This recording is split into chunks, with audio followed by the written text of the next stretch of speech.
তিনটি স্বপ্ন দেখলে বুঝবেন আল্লাহ আপনাকে ভালোবাসেন।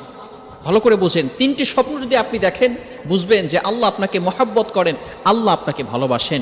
স্বপ্ন আমরা অনেকেই দেখে থাকি। স্বপ্ন হচ্ছে তিন প্রকার, ভালো করে মনে রাখবেন। এই স্বপ্নের বিষয়টা হচ্ছে খুবই গুরুত্বপূর্ণ বিষয়। অনেকে স্বপ্নকে বিশ্বাস করতে চায় না, এটাকে অস্বীকার কোনোই অবকাশ নেই। কারণ আল্লাহ রাসূল সাল্লাল্লাহু আলাইহি সাল্লাম স্বপ্ন দেখেছেন এবং স্বপ্নের মাধ্যমে আল্লাহ রাসূল সাল্লাল্লাহু আলাইহি সাল্লামের কাছে ওহী এসেছে এবং আল্লাহ রাসূল সাল্লাল্লাহু আলাইহি সাল্লাম নিজে বলেছেন যে স্বপ্ন হচ্ছে 46 ভাগের এক ভাগ। সুতরাং আমরা স্বপ্ন অনেকেই দেখে থাকি। এই স্বপ্ন হচ্ছে তিন প্রকার। একটা হচ্ছে ভালো স্বপ্ন, এই ভালো স্বপ্ন এটা আল্লাহ তাআলার পক্ষ থেকে আসে। দ্বিতীয়টা হচ্ছে খারাপ স্বপ্ন, এটা শয়তানের পক্ষ থেকে আসে। সুতরাং আরেকটি হচ্ছে ইচ্ছা স্বপ্ন, অর্থাৎ আপনি সারাদিন যে কাজগুলো করছেন এগুলো আপনি সেগুলোই রাতের বেলা স্বপ্ন দেখছেন। সুতরাং ভালো স্বপ্নগুলো আল্লাহ তাআলার পক্ষ থেকে আসে। তিনটি স্বপ্ন যদি আপনি দেখেন মনে করবেন যে আল্লাহ আপনাকে ভালোবাসে। এক নম্বর স্বপ্ন হচ্ছে আপনি যদি দেখেন স্বপ্নে আপনি কোরআন পড়তেছেন, ভালো করে বুঝেন, আপনি কোরআন তেলাওয়াত করছেন, তাহলে মনে করবেন যে আল্লাহ পাক রব্বুল আলামিন আপনাকে ভালোবাসেন। আল্লাহ পাক রব্বুল আলামিন আপনার স্ট্যাটাস, আপনার মর্যাদা আরো হাই লেভেলের করে দিবেন। আল্লাহ তাআলা আপনার উপর রহমত নাজিল করবেন।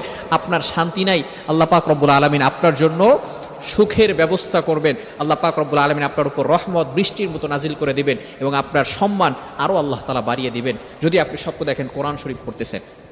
নাম্বার 2, দ্বিতীয় নাম্বার স্বপ্ন হচ্ছে যদি আপনি দেখেন আপনি গোসল করতেছেন, তাহলে মনে করবেন যে আল্লাহ পাক রব্বুল আলামিন আপনাকে ভালোবাসেন। কেননা যে গোসল করার মাধ্যমে আমরা শরীরের যে দুর্গন্ধগুলো আছে, শরীরের যে ময়লা আছে, এগুলো আমরা গোসলের মাধ্যমে পরিষ্কার করে ফেলি, পরিচ্ছন্ন হয়ে যায়। সুতরাং আপনি যদি এই স্বপ্ন দেখেন যে আল্লাহ মুহাম্মদ ইবনে সিরিন রহমতুল্লাহ আলাইহি উনি বলে দিয়েছেন, এর ব্যাখ্যা হচ্ছে আল্লাহ পাক রব্বুল আলামিন আপনাকে পবিত্র করতে চাচ্ছেন। অর্থাৎ আল্লাহ পাক রব্বুল আলামিন আপনাকে, আপনার ভিতরে যে গুনাহগুলো আছে এগুলো আল্লাহ পাক রব্বুল আলামিন পবিত্র করবেন। এবং ভালো করে মনে রাখবেন, যখন বান্দার গুনাহগুলো আল্লাহ তাআলা মাফ করে দিবে, কোনো মাধ্যমে যখন আল্লাহ তাআলা মাফ করবে, তখন ওই বান্দার জন্য জান্নাতে যাওয়া সহজ হয়ে যাবে। আর আল্লাহ তাআলা যাকে ভালোবাসবেন আল্লাহ পাক রব্বুল আলামিন তাকে কিয়ামতের ময়দানে বলবেন, উইল গো টু প্যারাডাইস, তুমি জান্নাতে চলে যাও। ওই দিন আল্লাহ পাক রব্বুল আলামিন তাকে জাহান্নাম নয় জান্নাতে দিয়ে দিবেন। তৃতীয় নাম্বার হচ্ছে যদি আপনি স্বপ্নে দেখেন যে আপনি নামাজের মুসল্লায় বসে কান্না করতেছেন, আল্লাহ তাআলার কাছে তওবা করতেছেন, ইস্তেগফার করতেছেন, তাহলে আপনি কি করবেন?